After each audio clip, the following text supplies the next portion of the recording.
Dikur ishim gjithçka për njëri tjetrin. Nuk kishte rëndësi sa larg ishim, sepse gjenim gjithmonë një mënyrë për t'u ofruar. Një telefonat e shkurtër, një mesazh i thjesht në sije i thënë me zemër mjaftonte që dita të bëhej me bukur. Flisnim për orë të tëra, qeshnim pa arsye dhe ndanim me njëri tjetrin edhe mendimet më të vogla.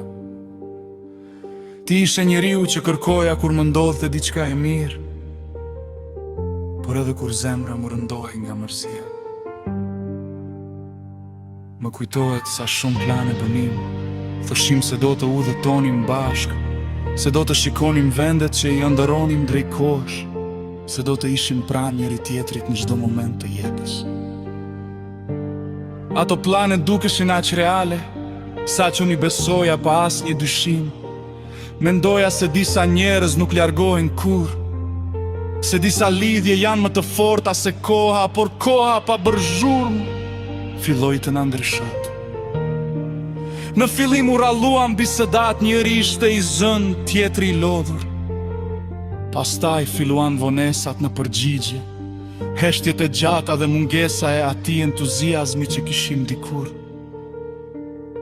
Nuk pati një debat të madh, as fjalë që të lëndonin drejt për drejt.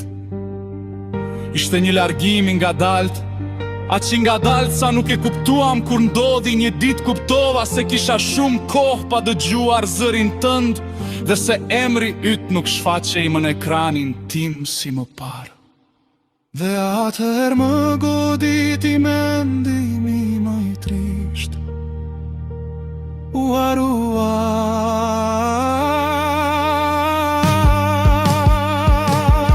Sa e çuditshme është jeta dy njerëz që dikur dinin gjithçka për njëri tjetrin, që njinin frikërat, ëndrat, zakonet dhe heshtjet të njëri tjetrit bën të huaj.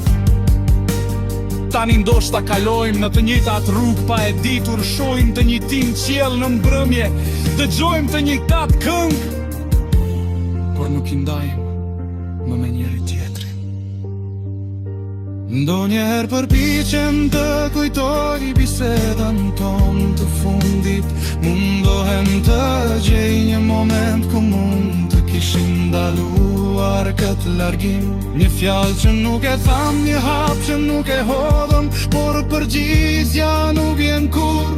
Ndoshta nuk humbëm nga një gabim i vetëm, ndoshta humbëm sepse lam kohën të vendoste për ne. Ka net kur kujtimet kthehen më fort se zakonisht.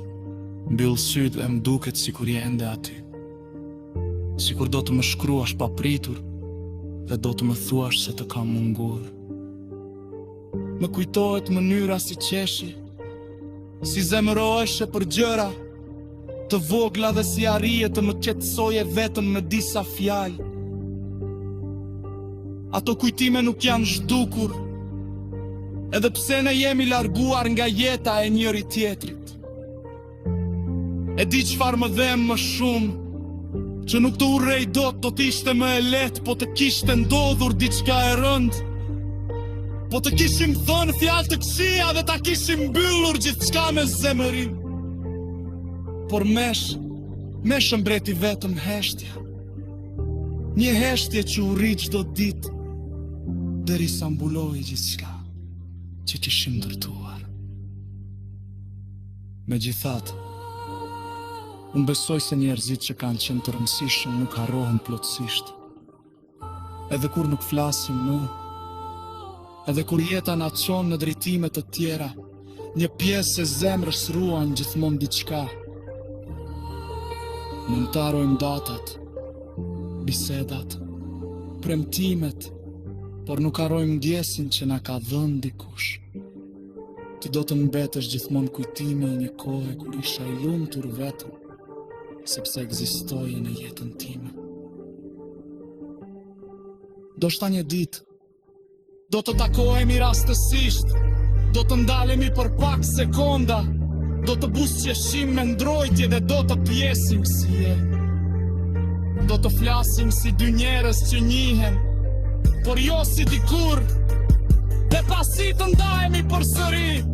Se cili do të vazhdoj rrugën e vet me një mendim të fshehur në zemër.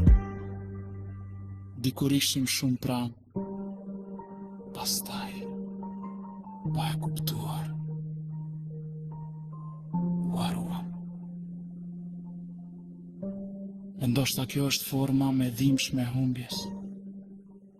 Jo kur dikush ikën me njëherë, por kur largohet aq ngadalë sa një ditë zgjohesh dhe kupton se nga gjitha ajo dashuri kanë mbetur vetëm kujtimet e një pyetje që të ndjek në vështim. Si mund të harrohen të njerëz që dikur premtonin se nuk do të arrini kur njëri tjetrin